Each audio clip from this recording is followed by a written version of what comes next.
Supplementary SIR list নিয়ে মুখ খুললেন সিও মনোজ কুমার আগরওয়াল। সাংবাদিকদের মুখোমুখি হয়ে তিনি ঠিক কি বললেন শোনাবো।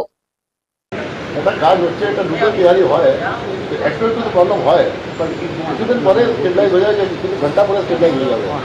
এখন আমরা যত আমরা পেলাম ওখান থেকে ই সাইড করে লেফট সাইড থেকে অত হয়ে গেছে। স্যার কত হয়েছে স্যার, আর কত বাদ গেছে? এটা তো ওয়েবসাইটে দেখে নেবেন, এটা আমার কাছে এটা মুখাস নেই কি কত হয়েছে নিয়ে হয়েছে এক্স্যাক্টলি কত হয়েছে এটা বলতে পারবো না। আমরা তো রিকোয়েস্ট করেছি রোজ করে যাবে। স্যার বৈঠকে আজকে হলো আন্তঃরাজ্য বর্ডার নিয়ে বৈঠক হলো। না, এটা তো একটা রুটিন মিটিং আছে যেটা চিফ কমিশন করে।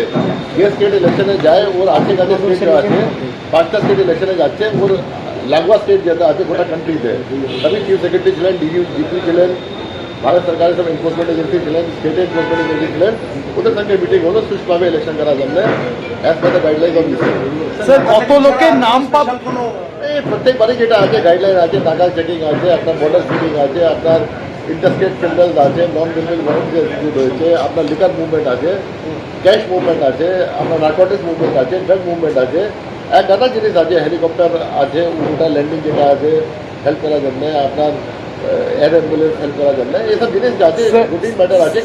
স্যার বলছি কত বুথের তালিকা গতকাল বেরোলো, মানে আপনারা বার করতে পারবেন? আমরা আমি পরিষ্কার করেছি কালকে প্রেস কনফারেন্সে, আজ আবার বলছি, যে বুথ যত আমরা ই সাইন করে পাবো অতই আমরা করতে পারবো। এটা আমাদের সাপ্লিমেন্টারি লিস্ট যেটা আছে, আমাদের কাজ আছে শুধু পাবলিশ করা, প্রকাশ করা, যেখান থেকে আসবে জুডিশিয়াল অফিসার থেকে আমরা ওটা নিয়ে পাবলিশ করবো। স্যার কতটা বাদ গেছে?